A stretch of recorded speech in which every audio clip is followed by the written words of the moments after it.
Maka oleh karena itu cari hari mimpinya. Cari hari mimpinya, hari apa sih saya mimpi gitu. Nah nanti dari mana sumber penderitaan itu? Dari manusia kah? Dari dewata kah? Dari dewa yang kah? Dari leluhur almarhum kita kah?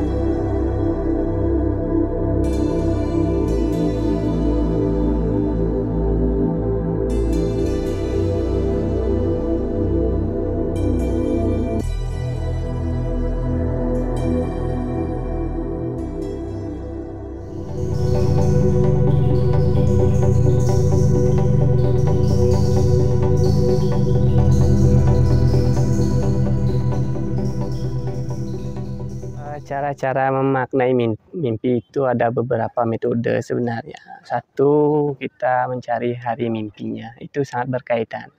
Untuk mencari apakah mimpi itu datangnya dari manusia, datangnya dari makhluk gaib yang di bawah, ataukah mimpi itu datangnya dari dewata atau susunan, itu dari hari mimpinya dulu kupas. Itu penting.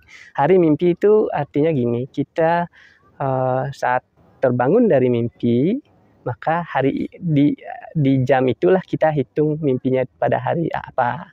Dan mulai hari mimpinya itu adalah tengah malam. 12 malam itu yang terhitung. Pergantian hari adalah menggunakan sistem kalender surya, bukan pewaraan gitu.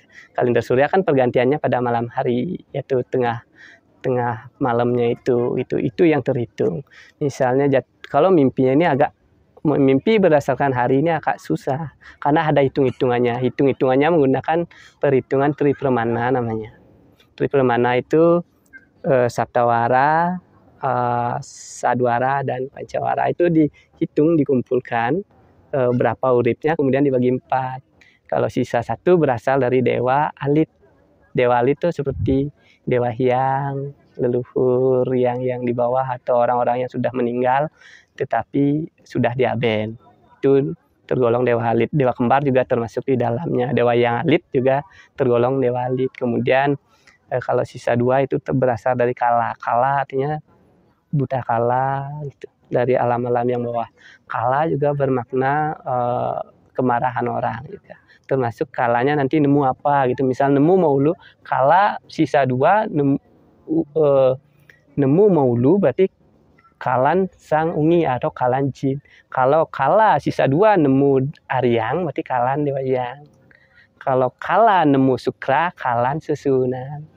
Nah, itu agak rumit memang. Kemudian sisa 3 berasal dari makhluk-makhluk yang di bawah, misalnya jin, saungi lah istilahnya kalau di tempat saya. Kemudian berarti memedi. Itu pada umumnya berarti memedi, termasuk orang-orang yang belum diaben itu. Itu sisa 3. Kemudian ada sisa 4 dari Dewata Agung. Dewata Agung artinya susunan. Nanti para dewa termasuk Tuhan di sana gitu. Itu berdasarkan harinya. Kalau makna berdasarkan simbolis-simbolisnya itu bisa kita digali berdasarkan tradisi. Tradisi artinya gini. Berdasarkan tradisi bahwa misalnya hujan panas, berarti akan ada mati mendadak kan gitu. Dalam tradisi itu. Pernah mendengar seperti itu? Bahwa kalau hujan panas, misalnya terang hujan tapi sinar mataharinya ada gitu, berarti akan ada orang yang meninggal mendadak kan gitu. Ketika dalam mimpi ada hujan panas, berarti pertanda kurang baik karena secara tradisi itu dianggap tidak baik.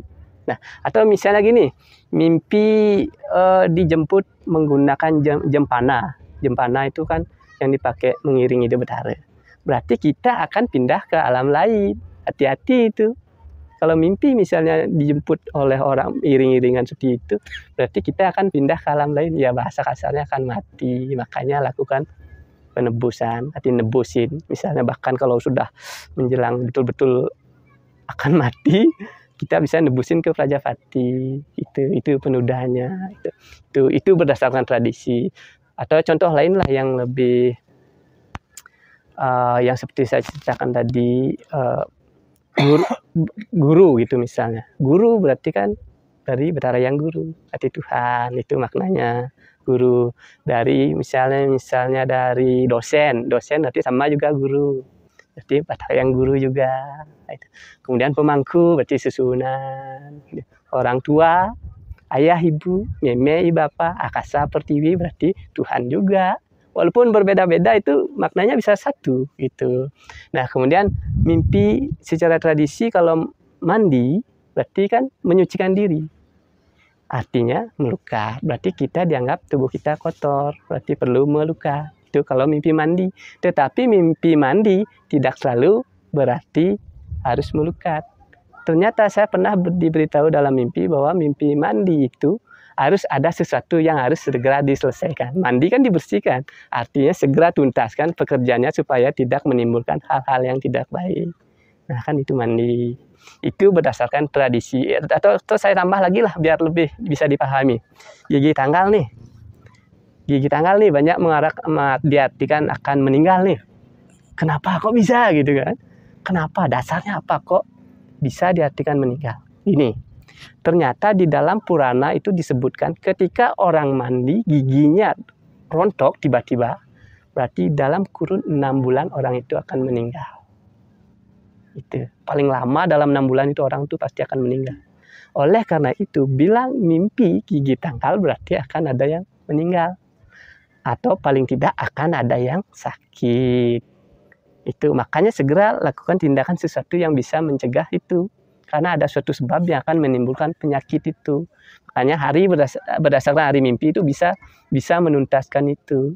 Mungkin sangat kalau berdasarkan hari itu ruwet sekali. Perlu pemahaman yang sangat kompleks yang bahkan memiliki indera keenam untuk bisa membedah itu. Karena sering mengalami kendala kalau berdasarkan hari. Cuman harus betul-betul membawa bantuan kalau sudah ranahnya yang lebih serius gitu. Kemudian misalnya mimpi didatangi burung gagak itu. Karena dalam kepercayaan di Bali kalau ada burung gagak hinggap di rumah kita berarti akan ada kematian. Makanya kalau mimpi datang burung gagak atau kita disambar burung gagak berarti kita akan menjelang dead. akan pindah alam. Tapi itu kadang-kadang kalau bisa mengalahkan burung gagak itu berarti kita akan terhindar dengan hal-hal yang tak baik dengan melakukan sesuatu gitu, misalnya dengan membuat ritual itu mungkin ada suatu kesalahan yang kita lakukan gitu dan lain sebagainya. Itu berdasarkan tradisi. Nah, kemudian berdasarkan simbol-simbol warna misalnya merah berarti kemarahan, kalau kuning hati-hati. Kuning juga berarti hening, putih berarti keikhlasan, keheningan. Kalau hitam melambangkan kesedihan. Kalau warna itu inti dari menerjemahkan warna itu adalah terang dan gelap. Kalau warna yang terang, termasuk cahaya yang terang, berarti akan menemukan kebahagiaan. Kalau agak gelap dan gelap itu berarti kita akan ada sesuatu yang membuat kesedihan. Makanya lakukan hal-hal supaya tidak mengalami kesedihan. Itu berdasarkan simbol-simbolnya, termasuk air gitu. Misalnya air disimbolkan sebagai perasaan. Kalau airnya keruh berarti perasaan kita akan mengalami peristiwa yang membuat pikiran kita ruwet, keruh dan lain sebagainya. Tapi kalau airnya bening berarti kita akan mengalami perasaan yang menyenangkan, membahagiakan gitu. Itu kemudian berdasarkan tata bahasa. Kalau tata bahasa ini agak ke lokal dan agak-agak ke internasional. Kalau kita paham bahasa Inggris, kita mimpinya ke bahasa Inggris. Kalau dari bahasa lokal ya bahasa lokal kayak seperti yang saya sampaikan tadi, tabuan artinya tabuana, berarti waktunya. Atau ginilah, bunglon itu di dalam bahasa keseharian saya disebut belaluan. Di sana disebut apa? Kan belaluan kan, bunglon itu. Belaluan artinya belaluan. Laluan itu lalu artinya sudah terlambat. Berarti ketika mimpi ada belaluan berarti kita sudah terlambat melakukan sesuatu gitu. Dari tata bahasa yang lain misalnya celana. Nah, ini mungkin contoh ini saya pernah diajari celana. Celana pernah mimpi gini, agak porno nih maaf. Mimpi melihat cewek hanya pakai celana dalam. Karena nakal kemudian saya giniin gitu. Anunya gitu, kemaluannya gitu. Nah, kemudian diberitahulah dalam mimpi arti itu bahwa akan mendapat malu dari sesuatu dalam rencana. Jadi celana dalam artinya dalam rencana. Kemaluan artinya akan mendapat malu. Gitu.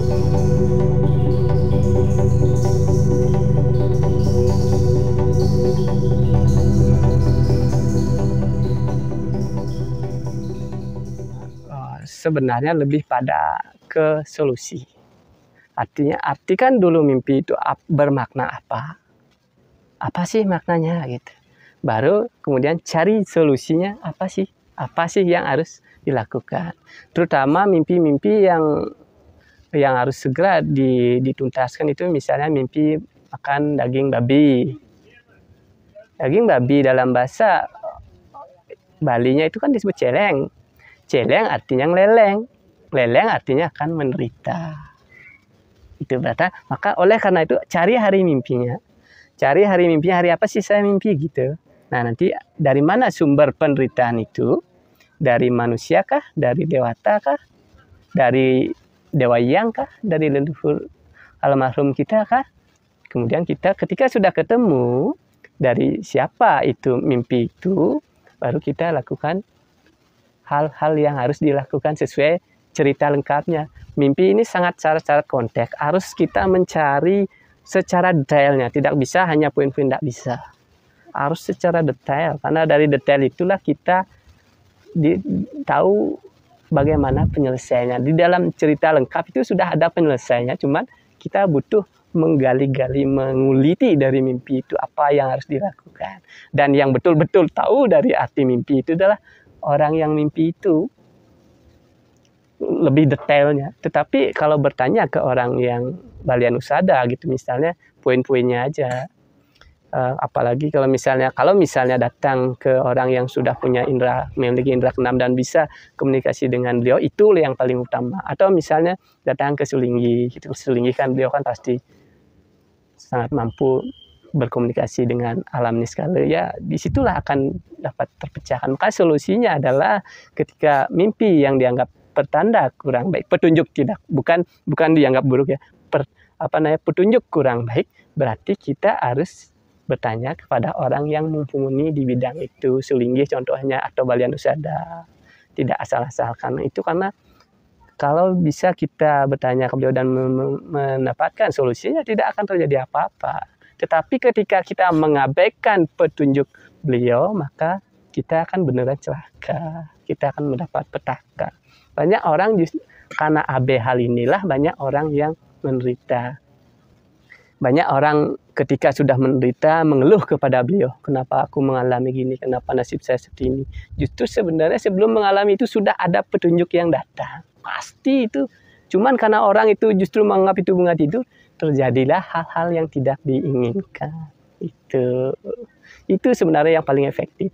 Ya juga ditunda-tunda bisa. Kalau memang misalnya sudah bisa mengartikan mimpi, misalnya tahu nih penyebabnya, oh ini penyebab, oh ini yang ternyata ini saya belum bisa memohon kepada beliau untuk belum bisa melakukan itu. Misalnya nih, misalnya kita dinasihati untuk mecaru gitu misalnya, bersih pekarangan, diartikanlah mimpinya itu misalnya mimpi nyapu itu kalau di primbon itu diartikan ale dahat, mimpi nyampat ale dahat, berarti mimpi menyapu berarti pertanda buruk. Kemudian arti sebenarnya adalah membersihkan, menyapu itu bersih-bersih. Kalau mimpi bersih-bersih di halaman rumah berarti kita disuruh membersihkan rumah kita, misalnya mencaru. Atau mungkin ada pemali. Kalau pemali ini ruwet bahasanya, cuman itu intinya adalah pemali. Pemali misalnya kita menempatkan sesuatu yang salah, itu berarti kita harus memperbaiki itu. Misalnya ada pepohonan nih dari luar pekarangan, menyentuh ke rumah kita, itu bisa menimbulkan hal-hal yang tidak baik. Atau misalnya kita menanam pepohonan yang tidak boleh berada di dalam pekarangan. Contoh misalnya adalah tanaman yang berbuah tanpa berbunga. Itu misalnya seperti pohon beringin. Itu termasuk pepohonan yang tidak boleh berada di dalam pekarangan. Itu kalau misalnya itu sampai tumbuh dan berakar masuk ke dalam, itu bisa menjadi pemali agung. Itu jadi tidak boleh kita abai dengan hal itu, pasti akan diberi petunjuk, dan itu akan menimbulkan kegodaan selama kita tidak mau melakukan itu. Atau contohnya menempatkan pelinggih yang salah gitu, misalnya menempatkan tugun karang yang salah, atau misalnya kita membuat batas pekarangan melewati tanah kita, itu kan menimbulkan pemali agung yang sangat-sangat menimbulkan penderitaan. Itu bisa menjadi sering sakit, bahkan bermasalah dalam ekonomi, murah marit, karena dari hal-hal yang salah itu menimbulkan kegodaan. Makanya cari permasalahannya di mana itu. Mohon petunjuk kepada beliau, pasti beliau berkenan, asalkan kita ikhlas mau melakukannya. Kalau cuman orang itu tidak ikhlas, malah justru memaki beliau yang misalnya Dewa Hyang, Sesunan, itu justru kita semakin menderita. Kalau kita mohon ampunan dan mohon petunjuk dari beliau, pasti beliau akan berkenan dan menemukan solusinya. Itu cuman kan kadang kita sering berburuk sangka kepada leluhur, kepada Sesunan, itu semakin kita membuat menderita. Ketika kita berpikiran baik bahwa beliau memberikan sesuatu penderitaan itu agar kita sadar terhadap apa yang belum kita lakukan. Itu. Jadi ya seperti yang saya sampaikan tadi, saya tegaskan untuk solusi yang paling jitu dalam mencegah hal-hal buruk adalah dengan mencari sebabnya dan melakukan solusinya.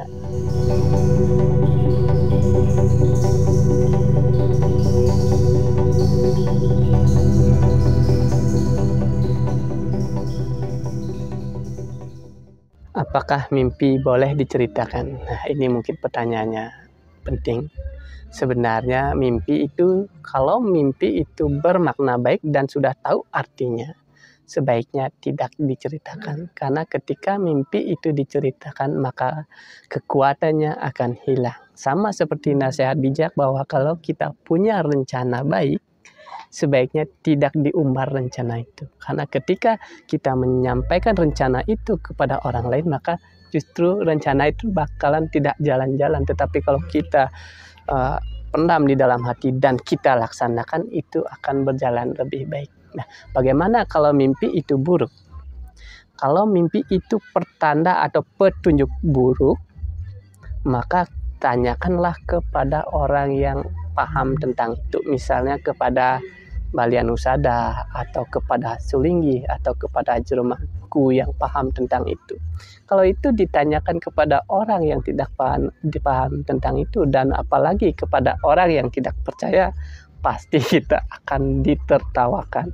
Padahal itu adalah sebuah petunjuk untuk kita supaya terhindar dari hal-hal yang tidak kita inginkan.